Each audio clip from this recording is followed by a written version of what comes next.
Just a quick reflection on today's Gospel. A reading from the Holy Gospel according to John. It was very early on the first day of the week and still dark, when Mary of Magdala came to the tomb. She saw that the stone had been moved away from the tomb and came running to Simon Peter and the other disciple, the one Jesus loved. "They have taken the Lord out of the tomb," she said, "and we do not know where they put him." So Peter set out with the other disciple to go to the tomb. They ran together, but the other disciple, running faster than Peter, reached the tomb first. He bent down and saw the linen cloth lying on the ground, but he did not go in. Simon Peter, who was following now, came up, went right into the tomb, saw the linen cloth on the ground, and also the cloth had been laid over his head. This was not with the linen cloth, but rolled up in a place by itself. When the other disciple, which reached the tomb first, went in, he saw and he believed. Till this moment they failed to understand the teaching of Scripture, that he must be raised from the dead. The Gospel of the Lord on this Easter Sunday. Just quickly, really, Mary of Magdala is travelling once again in darkness. It says on the first day of the week, which is Sunday for the Jews there. While it was still dark, remember Jesus has died in the dark there, and Judas has gone out into the night, into the dark. And so it goes, this theme of this light and darkness. Mary still hasn't seen the glory of the resurrection, and so she's travelling in the dark there. The stone has been rolled away. She panics. She speaks to Peter, but goes to get Peter. Peter, the other disciple, the disciple Jesus loved. This is John, who laid on the chest of Jesus at the Last Supper. He's the beloved disciple. Him and Peter run to the tomb. But he's being respectful to Peter, so he allows Peter to go in first. He's allowing Peter to guide and to direct the church in the faith of its belief. Peter goes in and he sees all the garments all scattered around, except for the facial garment, which is there, neatly folded, neatly rolled up. That's important because when Lazarus came out of the tomb, Lazarus was still bound, and he will be bound again by death. And they have to release him. But Jesus has been released from death. Jesus has released himself from the hold of death. That's what the garments lying there actually tell you. And then the beloved disciple goes in and he believes. Now there's lots and lots of themes running around that. Mary of Magdala goes first thing in the morning and she's going to a garden. And what would have happened at that time is also a high priest would have set out just before daybreak, while it was still dark, to go to another garden, a garden outside Jerusalem where they would have cultivated some barley to make some bread and some vineyards. Because today is the Feast of First Fruits. The Feast of First Fruits. And Jesus has been taking over all the Jewish festivals. He's taken over the festival of unleavened bread, Passover. Now is the Feast of First Fruits, and eventually his mystical body, the church, will take over Pentecost and the other festivals which will take place in the autumn. He's already done them, whereby saying, "I am the light of the world, I am the living water."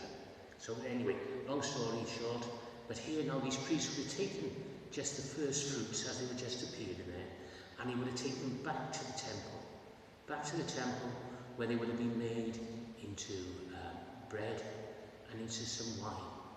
And then all of Israel would have assembled, because it's Passover week, they'd all have been around, they would have come in and assembled, and there at the altar, the high priest would have picked up the bread, and he would have picked up the wine, and he would have picked up the bread, picked up the wine, and he would have given what's called a wave offering.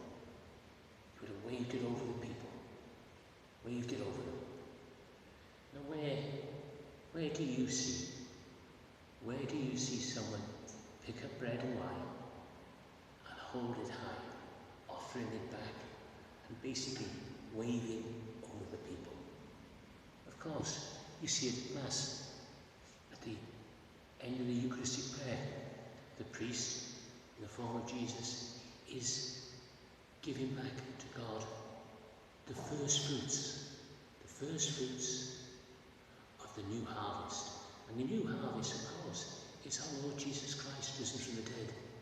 And that's why St. Paul will write about Jesus and proclaim it to be, he is the first fruits, because today is the festival of first fruits.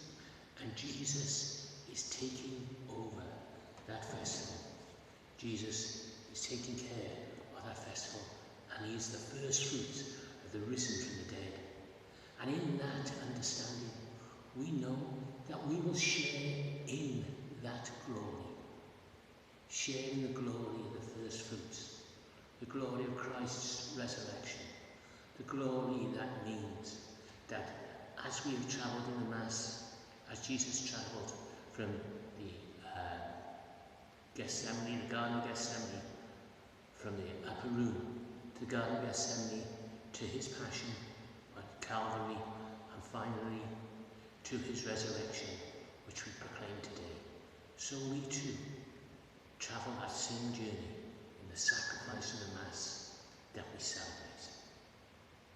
Please, if you need any help, please do contact us and speak to us. I did say it at the Mass there as well. But please also all have a peaceful, happy Easter time. Let's put our trust in the Lord, our faith in the Lord, that he will give us a share in his glory, in the glory of the resurrection. Let's pray for all our faithful departed. Remember particularly Mrs. Medell and all those who died with the coronavirus. Eternal rest grant unto them, O Lord, and let perpetual light shine upon them. May they rest in peace. Amen. Please, all do keep safe. Look after yourselves. And have the blessings that our Lord Jesus Christ gives to each and every one of us. For those of you who are in Our Lady Star of the Sea parish and St. Joseph of Arimathea's parish, can I just remind you that today is also the birthday of Deacon Anthony. So if you do see him, or you do catch him on email, wish him happy birthday for today. It's been a very strange Easter time for us all. And whilst there's many things that we regret, not being able to go to Mass, not being able to celebrate the great sacred Triduum, there's one thing on a personal level that I'm quite happy about.